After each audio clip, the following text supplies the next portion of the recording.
Welcome back to Rap on the Road, Competitive Ounce Country Club and the Connecting Point Golf Tournament. And certainly, again, what an honor and a privilege it is to have Christine Brennan here and Mr. Chuck Ealey. We cannot thank you enough for your involvement with Connecting Point. It's been such an interesting show today because we've had people give personal experiences on Connecting Point and what this has done for them and the help that it's given them, and we just applaud you so much. Christine, but first we got to talk.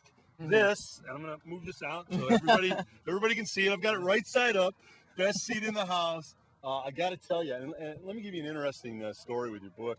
My wife's administrator downtown at the county commissioner's office, and she's not a sports person, but she gets dragged to a lot of sporting things. Chuck, you may be relating to this a little bit. You know, she's not a sports person, but she knows who you are, Chuck, and she knows who you are. But in the office, somebody picked up your book, and they read it, and it was a CPD, could not put down. I mean, everybody in the office is talking about it.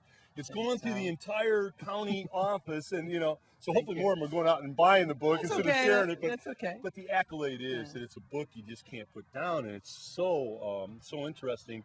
Talk about your feelings now that you've got it out. You've done your little mini tour. Your feelings on the book thus far. Oh, Tom, it's been an experience. This has probably been my favorite month of my life in the sense of going around the East Coast and the Midwest, Chicago to New York, DC to Cleveland, Detroit, Ann Arbor, Toledo, of course, the big signing at Borders where you were, and of course Chuck and Steve Mix joined me. And people coming up to me saying, I'm the boy from page 61. Is that cool or what? Yeah, or Larry Smith, the boy who's actually not in the book, but we grew up together, did lemonade stands together, lost track of him for almost 40 years. Shows up at my Chicago signing last week. So it has been, and it's almost like my folks are alive again, talking about my mom and dad almost in the present tense. So, so best seat in the house has given me the best seat in the house of a wonderful window on my world and my life and career at this time, and I'm so fortunate. Well, and Christine, what you didn't hear, and I'll bring Chuck in, Mr. Ooze and Oz, the great UT quarterback, legendary. That Steve and Chuck both said in their interviews, it was so cool that you had them in the book. It kind of brought their playing days back again.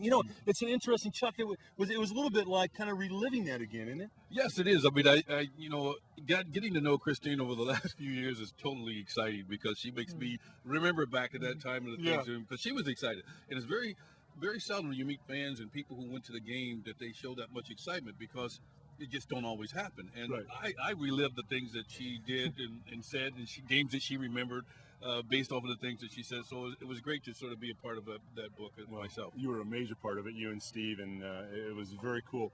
Christine, when you write a book like that, normally anytime you write something of that length and that involvement, you learn something about yourself too in the process. What did you learn about yourself doing this book? Well, I figured myself out completely. In fact, I suggested for anyone, even if you don't publish it, just write it because you'll figure everything out. Why you are the way you are, the way you think the way you think, the fact I'm independent, I'm still single, and I love my life. Of course, it makes perfect sense now that I look at this childhood and this.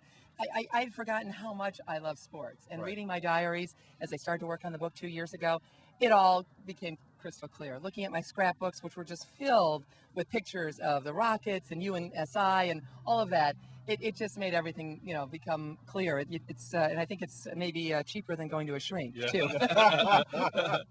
Chuck, on the football side of this a little bit, Bruce Kredkowski had a great mini camp. I think Coach Gruden might be the right guy for him. Really, because he's a nuts and bolts, hard hat, lunch pail, competitive, tough. And Bruce he's a tough guy. And do you see that as being a fit and you think he'll make the club? Well, it's kind of hard to say because I don't know all the mechanics behind it. I think in Bruce's case, I think he can, in regards to it.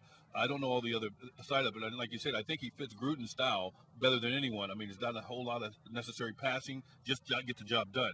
And Bruce, the games I saw, plays like that. Just get the job done. Yeah, Chuck, you love him. And he's a guy like you, Chuck, when you get in the huddle, and he calls a play, and you know what? People are listening. And they're doing what he says. Hey, listen, speaking of style, you two are always our style on BCSN. We thank you so much for being with us. And more importantly, thank you for being here for Connecting Point. We're real proud of you.